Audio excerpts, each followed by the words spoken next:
Hi Nandan sir, how are you? How are you? Very good. There's a rumor going out, and I know you have to prove me wrong. People say they compare you to Visvesvaraya.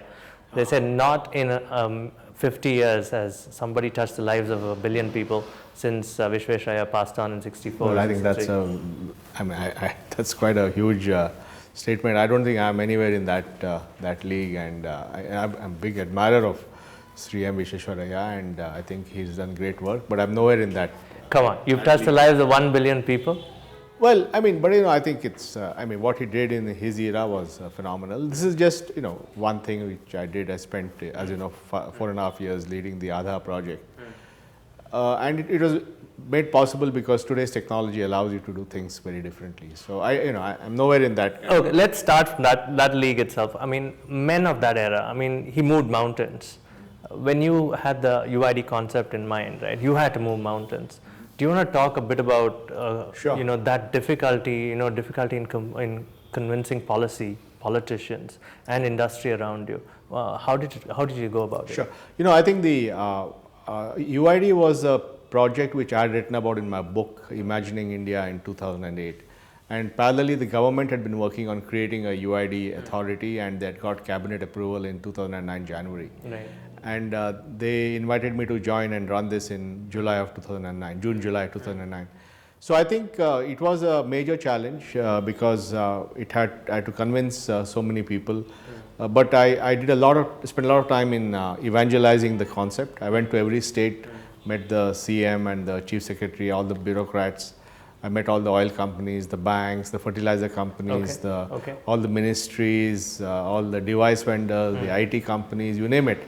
So I spent almost a year just spreading the idea. Even before you constructed? No. What happened was we set up the team in July, August of 2009, and I was very ably assisted by Mr. Ram Sevak Sharma, who is the current chairman TRAI. He was at that time a Jharkhand cadre IAS officer, 78 batch.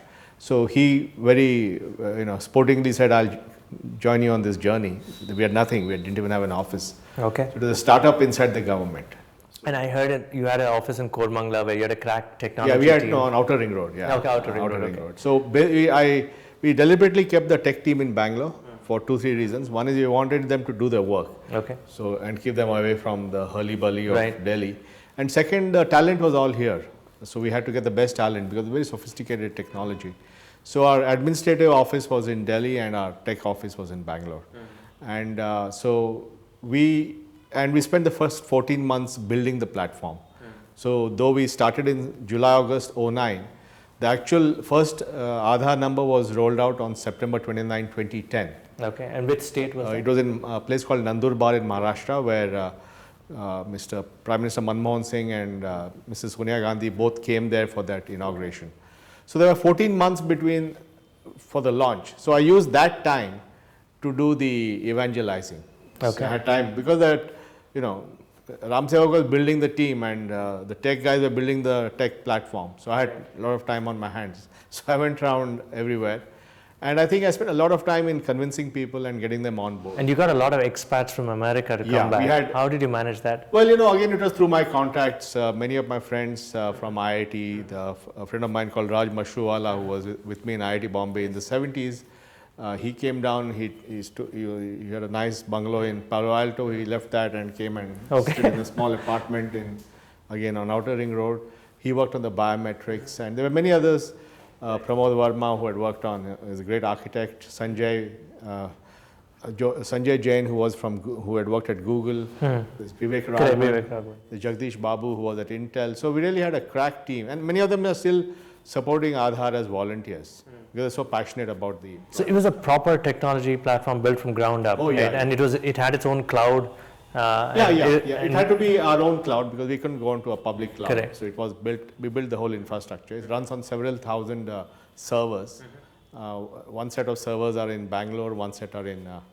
And it's the only living example of such a large data set globally, right? Today. Certainly by far it's the largest biometric identity database anywhere on the planet, by an order of 10 or something like that. Okay, okay. And what can we do with it? I know there were a lot of naysayers a few years ago, and I was tweeting those days saying that we should not junk it simply because this data makes a lot of sense for national security. Yeah. And actually, it's not from a national security point of view, it's more for empowerment. Yes. So all it does is it gives a person an ID which is unique. So when you get a 12-digit number, that nobody else gets that number, and you don't get more than one number. That's the broad thesis. And I can authenticate or verify that identity online using my biometrics. So I can use my fingerprint or iris to authenticate. Right. So there's a smartphone tomorrow which has an iris scanner. I can just look at that scanner and it will authenticate. So this authentication is a huge issue in an online world. How do you, when you go online, how do you tell the other side that you are who you are? Right? So authentication and identity are big strategic. All kudos to you. I mean, you were the first to open up the APIs to startups at that point of time, right? And that was a conscious decision. Yeah, we built it as a platform because we were inspired by the internet and GPS. If you look at internet and GPS, global positioning system, both of them were built actually by the US government. Right. But over decades, they put them out for innovation usage. And today we have a huge innovation economy around the internet and around GPS. And we would not have had Google Maps or Uber without GPS. You would not have had Facebook. And you've also mentioned that in your book, Yeah. The Rise of Uber. Yeah, you would not have had Facebook and Amazon without internet. So we said if you can create a platform for the government, the value is inclusion, giving every Indian resident an identity. And also it's a way to reduce, make the finance of the government more efficient by eliminating completely agree. ghosts. That's the government benefit. Especially at the collectorate level, Yeah. where a lot of subsidies are passed. That's right. Subsidy, and I already saved billions of dollars on that. And on the other side was an innovation platform for new apps that will benefit people. And you pulled off another thing where the payment gateways of India, the UPI, that was a master stroke. I mean, it's going to save us a lot of forex. So how did you manage that? So we work closely with a great organization called NPCI, which is the National Payment Corporation of India, which is a group that, fantastic company owned by the banks that is in charge of India's retail payments. Very coincidentally, they were set up at the same time that UIDAI was set up. So we are both startups in some sense. Correct. So we worked closely together and built a host of payment platforms called Aadhaar Payment Bridge and Aadhaar Enabled Payment System, electronic KYC to open an instant bank account. And today, billions of dollars is flowing through that channel. In the last 1 or 2 years, the new thing which is being created is the UPI, Right. which stands for Unified Payment Interface. And I do that as an advisor to NPCI. I'm an honorary advisor. And that is to make mobile payments simple and easy. So I can transact with you just with the ID of a bank. I can just transfer money. I can send money to your bank account number, your debit card number, your Aadhaar number, or your virtual payment address. And this actually is being launched on April 11th by Governor Raghuram Rajan in Mumbai. Fantastic. This will create a revolution on payments. So fantastic. You've done payments, you've done social services. This links very nicely to smart cities. When I go to all these business meetings for IT service companies, they talk about implementation. It's always a sales cycle. Nobody thinks about consumer like you have today. What should we do in terms of smart cities? Should the government and corporate come together? It's not just putting Wi-Fi devices here and there, I bet. No, I think smart cities means different things to different people. But it's really about how do we modernize the cities, how do we make them efficient, equitable, effective, how do we make infrastructure work. There are lots of issues in that. My involvement in cities actually has been there for a long time. I used to chair something called the Bangalore Agenda Task Force. And we did a lot of work in the early 2000s working on city issues. That's where I learned about cities. And then I was part of a group which worked at the center to input into a policy which became the Jawaharlal Nehru National Urban Renewal Mission. So that really, first time that cities were taken as an That was about a decade ago. Yeah. And then of course now cities have become prime with smart cities project, Amrut and this and that. But fundamentally it began about 10 years back. And then to accelerate this, I have two other city kind of activities. I support and I'm the board of something called the Indian Institute of Human Settlements. It's a proposal to start a world-class university for urbanization in Bangalore. It's in Sadashiv Nagar. And they're doing a lot of work on cities. They're doing policy on affordable housing, climate change adaptation, land issues. So we're doing some very serious work. It also will be a university to train professionals who can run India's cities. I think you'd agree with me. I think we should not follow the Western mode of smart cities, right? We can never be a New York, we can never be a London, or we can never be a Spanish city. So what should we do? How should we look at it? No, I think it's a great idea. I think every area we have to look at is how do you do it in today's world, like sanitation. Is there a different way to have decentralized sludge management? Or water, is there a different way to do rainwater harvesting so that water consumption is reduced? Or traffic, is there a different way to do public infrastructure? Should we encourage more shared usage of, now technology allows shared usage. You got Uber and Ola and BlaBlaCar and all providing carpooling. Correct. So we should think of all these ways to reduce the pressure on the transportation system. Of course, you also have to build public transport, but even private transport on the roads, you can optimize using technology. The quality of startups in this country, so many of them today. Every day I do 4 interviews with startups. Wow. Is it a good thing that kids are going out and doing something on their own? In your generation, when you were younger, would you have taken the same step, saying, I'll go out and do something on my own? Well, in some sense, Infosys was the first startup. Correct. And today it's, how was it? I mean, look back. In India, so did you have to convince your? Yeah, in those days it was very not considered the done thing for professionals to do startups. And my parents said, "What are you doing?" And my uncle said, "Why don't you go abroad and stay?" and stuff like that. So that's a big change. I think when we did a startup, the social environment around us was not conducive to startups. Whereas today everybody is doing startups. So I think it's a great thing. Because I think not everyone may succeed, but the fact is some of them will succeed, some will do very well. And we need innovation and disruptive innovation. It has to be core engineering. It can't be consumer services. No, it can be consumer also. It's a blur now, what is consumer, what is core. But I think it's a great time, and I also meet a lot of startups. I help a lot of them and I invest in a few. I'm very impressed with the caliber of entrepreneurs, their desire for change, their ambition, their smartness. Very impressive young people. So is our education system catching up to them? Some of them just say, I just do it because I want to satisfy my parents, but I'm learning from the net and I can go do my own company. No, I think, when I meet a young college graduate or even somebody who's in 3rd or 4th year of engineering, I find they're much more savvy than we were at that age. I guess just the exposure they get through technology. We didn't have the internet when we grew up. So I think they know everything what's happening. And so how did you learn your Java and everything? What you'd go out? I started working in a company called Patni Computer Systems before I co-founded Infosys under the leadership of Narayan Murthy. So that's where I learned all my programming and some little bit of programming in IIT.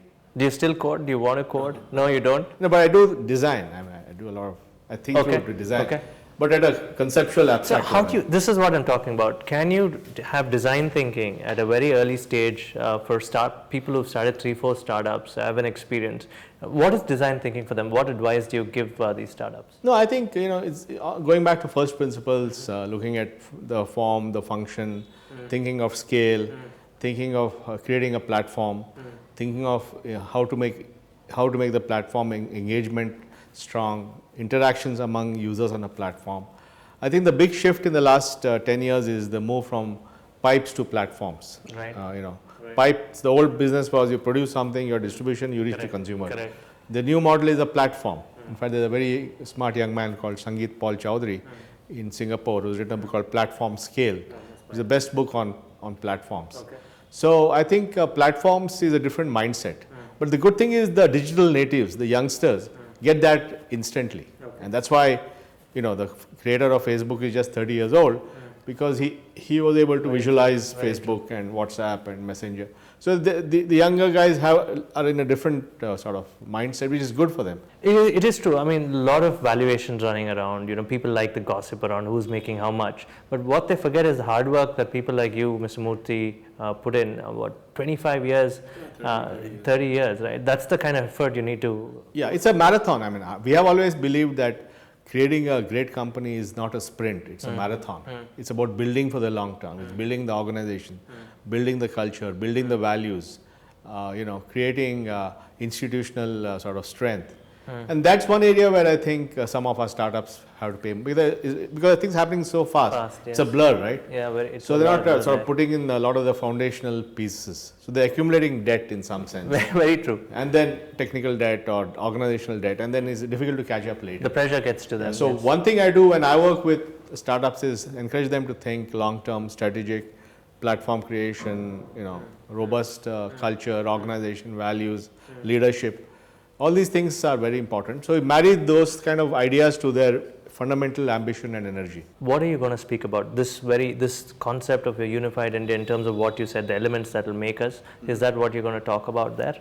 Yeah, I mean, in a sense, I'm going to. I generally talk about. I'm not in any, from a specific point of view, but this thing that we call the India stack, Yes. which is a layer above Aadhaar, which does authentication, KYC, digital signatures, data repository, consent architecture, is really and payments is the heart of reimagining business and government. Okay. And that can dramatically, by a factor of 10, reduce the cost of doing business. Okay. That we think will create a massive explosion of innovation. Thank you, Mr. Nandan. Thank you. Thank you. Thank you very much.